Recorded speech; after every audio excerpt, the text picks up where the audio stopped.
Hey there, it's Karla with the Health Navigators. And today I wanted to talk a little bit about this book that I recently read. It's called Cancer as a Wake-Up Call by Laura Nasi, MD.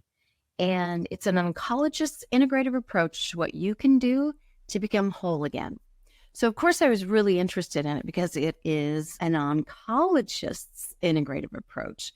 So I love to find oncologists that are taking an integrative approach, and I am always interested in what they have to say. It was a really good book. There was a lot of good messages in it.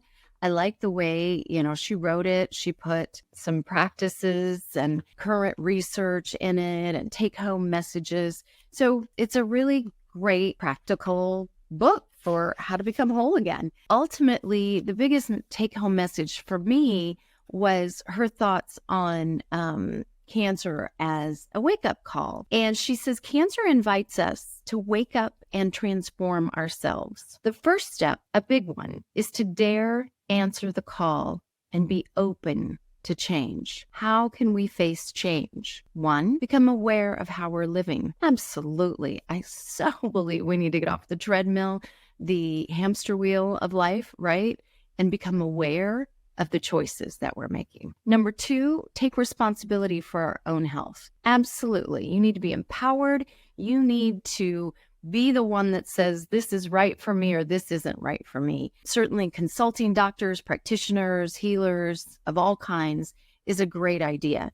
But you need to be the one that takes responsibility because it's your life and it's potentially your life at stake. For me, with my metastatic breast cancer diagnosis, it's stage 4. It's scary stuff. And I firmly believe that I need to do all I can in addition to what the doctors and healers and practitioners are advising me to do.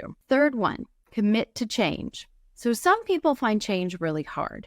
It's funny because in my former life as a corporate executive, I led change management efforts within an IT department. So it was helping people make change when it came to the change of software or new systems or things that were going to affect them and their computer and how they worked every day. Committing to change is hard. And there are some of us that are early adopters and some of us that are late or very reluctant adopters. And when you commit to change, it's because you have a why. You have a reason why you want to change in order to regain optimal health and live your best life. So for me, it was all about my life depends on it. And I have strong reasons for living, in the words of Kelly Turner and the radical remission survivors. And I committed to making the change and I did it immediately. I did some cold turkey things like, this isn't going to happen anymore. I'm not drinking anymore.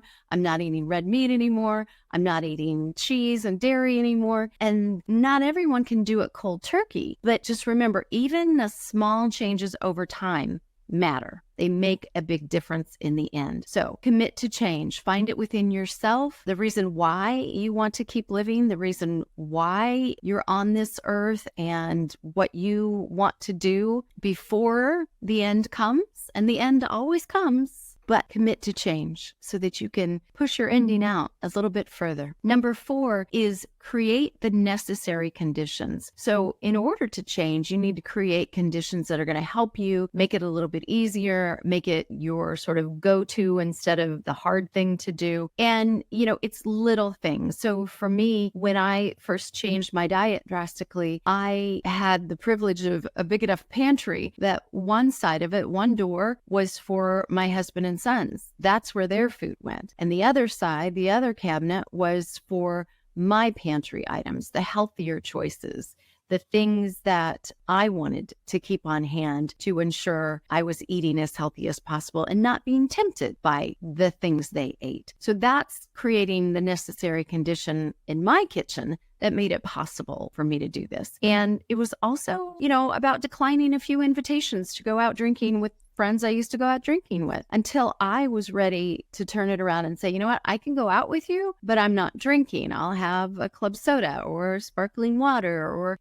whatever, but I'm not actually engaging in drinking of wine and alcohol. That's where and how you create the necessary conditions for the change that gets you taking responsibility for your own health, which makes you more aware of how you're living your life. And then the last one she lists, number 5, is choose good company. So to me, this is about choosing the people in your life that are also interested in a healthy lifestyle. And it doesn't mean you have to ditch all your friends and family members that enjoy eating cookies and cakes and brownies and chips and soda and all of that. You can surround yourself by other people or new people that are living a similar lifestyle. So what I found was those people that I had in my life that were open to making healthy lifestyle changes.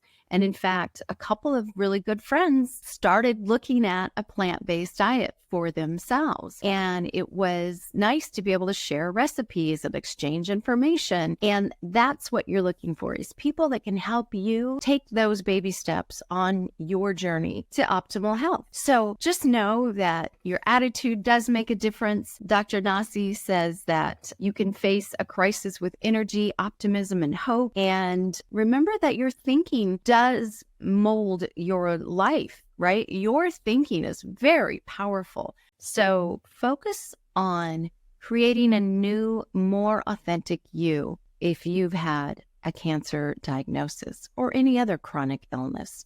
These diagnoses are definitely wake-up calls. They're an invitation for us to look at our lives, reprioritize things, make new choices, get off the hamster wheel of life, and live a more intentional life. Thanks for listening. All right. So if you want more good info, you want to keep following Liz and I, just click on the link down below.